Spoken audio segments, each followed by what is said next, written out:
Wunderschön. Schönes Wetter. Donnerwetter. Ja, zum Teufel. Ja. We're rolling.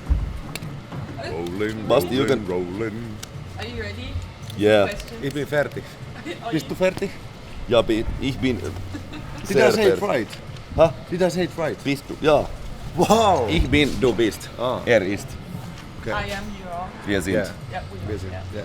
yeah. Okay, so I read in an article that you went through a few producers once and say, how come you had to look for the perfect person, or why did it take you so long? What? In an article I read, you had a lot of producers, like you were turned down actually by 100 or over 100. That was record companies, like, well, mostly like record companies that I was knocking on the doors, and like EMI Music, Universal Music, Sony Music, BMG, whatever they had in Scandinavia, and like offering our music, and they always said like no, until the number 102. So then how important was it for you to get like a producer or a record company?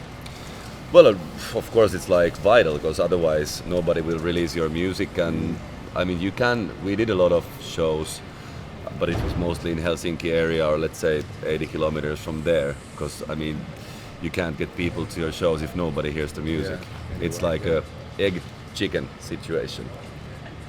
So at the moment now, what's the It's actually very surprising. He produces music. No. We got one main producer who produced, like, we have 2 albums out. Go to the record shop and buy them. They are brilliant. Both of them. Yeah. Hey, Hune. Hey, Hune. I is the egg. Okay. German. It's Kölner I of the ice hockey team. But well, he like produces music, and he's like actually performing with us today. So we don't really have a keyboard. It's sometimes the producer is there, sometimes there's another guy.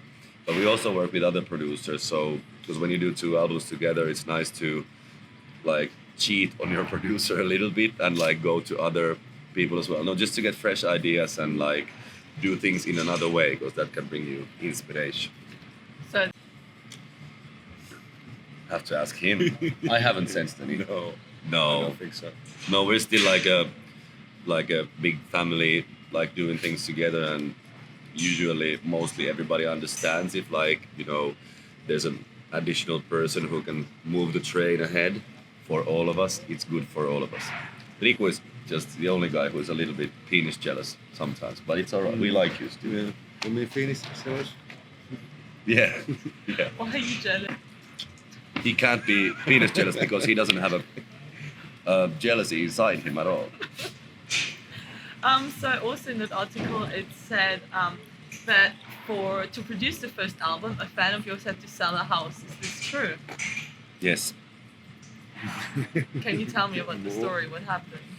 Well, it was really difficult because, as I said, we were like really trying to find, because one of the points why you need a record company or a publisher or somebody to support you, you need a little bit of money to pay the studios and mixing and mastering and all that stuff. And well, since nobody wanted to work with us, I had this brilliant business idea that, you know, we establish a company and we look for capital, some money from outside.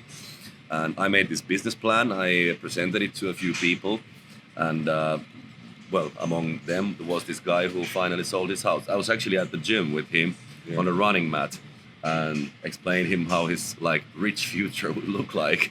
I have this brilliant business idea called Sunrise Avenue, and I mean, although all the record labels in Europe are saying no to us, there is a huge thing inside it.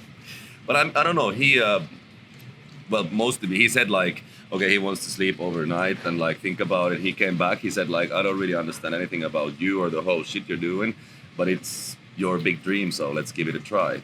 So of course, I promised that if everything goes really bad, I would pay him back someday, one way or the other. But we just had to get the wheel spinning in a way. So like from the day where your old guitarist stopped, it took like a year for you guys to recognize him as a full band member, because till then he was only temporary.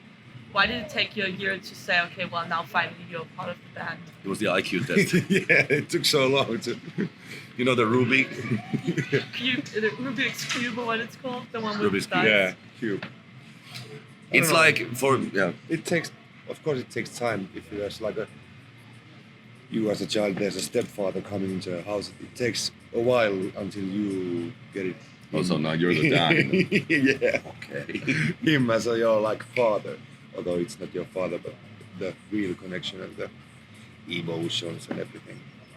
But it doesn't really matter because it's Yeah. like we started a tour pretty much when he joined, and it was like, I don't know, in 2 weeks everything was fine. But I mean, what's the difference if he's there every time anyway? If I mean, we don't wear any rings or there's no contract Yeah. between us, and we don't have any chill. It's like nothing that we really have to. It's just a decision if he's like in the album cover or the whatever, and we just fell in love with the guy, and Why? yeah, yeah. Now at the moment, Osmo, why do you switch between those two? They're both very manic depressive, and you have to see which one is on the better mood. Yeah. So it's got nothing to do with that. He's your producer and he wants to be part of the band, or is it just like a favor you're doing him? Was he really good in what he does? Well, also, but it's like, I don't know. It's like, well, of course, it was a bit difficult when Jukka left the band, but it was also really understandable because if you come back from a tour, the rest of us, we might go, resting for a week. He has to go to the studio and start working, so you can't do both. So he and we all had to decide which side of the guy we want to have with us. And of course, like if we have to choose, it's producing the music. So then he stepped aside. Osmo has his own solo career, so he has to, we have to let him do that as well. We can't like say it's this or nothing at all. So I think it's a great thing because I think Osmo is the primer guy for us at the moment. He's like playing most of the shows. Anytime he can't make it, then it's gonna be Jukka, and it's actually really refreshing when there's a new guy. Let's say now on this tour we play like, let's say 20 shows. After 15 shows, the same starts sounding a little bit boring for us, but everybody does it a bit different, so it's like stays fresh. Yeah. And it's cool they are both like real musicians and like really, really good with what they do. So I don't know. I like it. So, people's minds, was it because of all the TV appearances you had? Where do you think that came from? I don't know. I think somebody liked the song. Yeah. Must Somebody have. has a good taste of music. Definitely. It's like, I think every day, even right now, as we sit here in Berlin, Universal Music Germany, or in London, Virgin, whatever, or EMI, there's a lot of A&R guys and like a lot of music professionals thinking, what is the next big hit? And nobody knows why a song,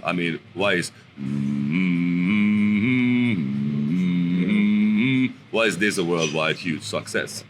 It's luck, and of course it has to be good quality and there has to be a good feeling, but hey, great success, nice thing that it, went so well.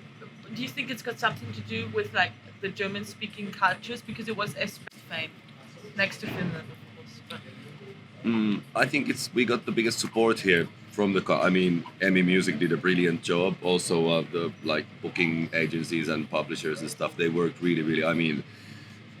Especially at Emmy, there was like in all countries there was like really like that you felt like friends, and you still feel like friends with the people working at the bureaus, and it's not the same situation in all the other countries. And of course, in like in France, it was never released, so maybe that it's not that easy for the song. But what's the reason why did you never go to France? I think the French people don't like Sunrise Avenue that much, and Probably. I don't know. That's like, I don't know. Of course, we'd like to go there, but Yeah, definitely. if we are, blessed to come here and to Russia and all the rest of the Eastern Europe and stuff, but it's like it's already a great thing. So do you think you can arrange success, or is it just fortune or good luck? It's a combination Yeah. of very hard work. Has to be some talent somewhere in the production or somewhere, and then it's 50% luck that you can't change. It either rains or shines when the radio promoter takes the single to the radios, and if the radio chief's wife just dumped in the same morning, you can't do anything about that, or husband, or whatever. Okay, and it doesn't matter from which genre, it doesn't matter if they don't live to support you on one of your tours or one of your concerts, who would it be? Support us. Support you, yes. Like, doesn't matter dead or alive, doesn't matter which genre. Well, whatever I you feel like. I would really like the Beatles to support us. Yeah, me too, actually. Yeah. But if Elvis could do some lead vocals there too, Yeah. would be nice. And what was your first concert you?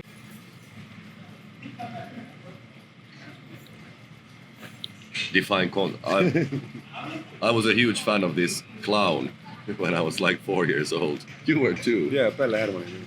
But maybe Yeah. like a music concert.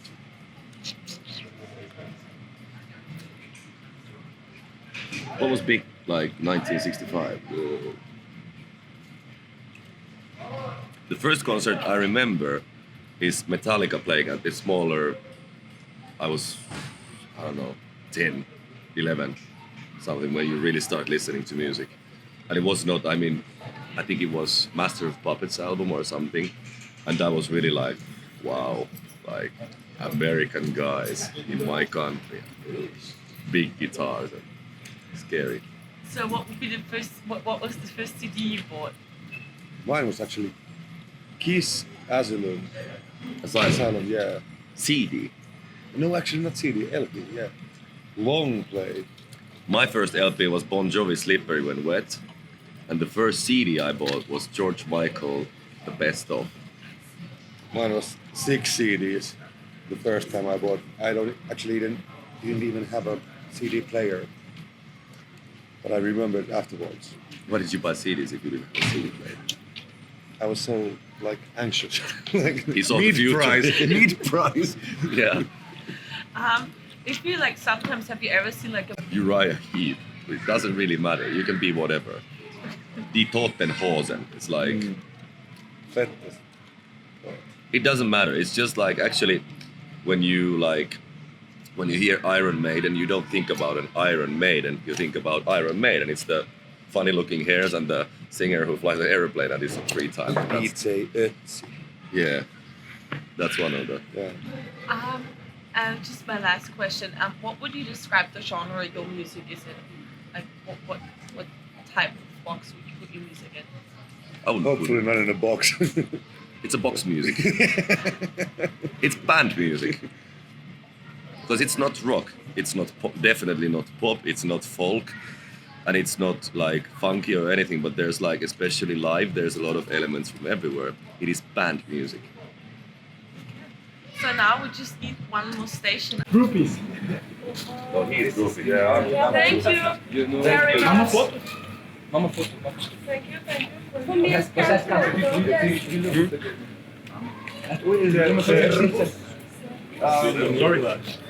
Mamma foto. Take photo. Yes. Don't know, I just woke up. Sorry. Yeah.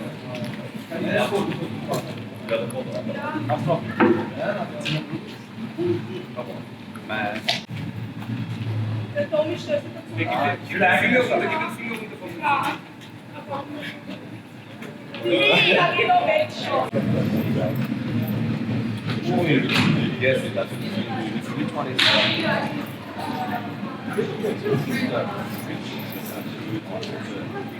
you let me see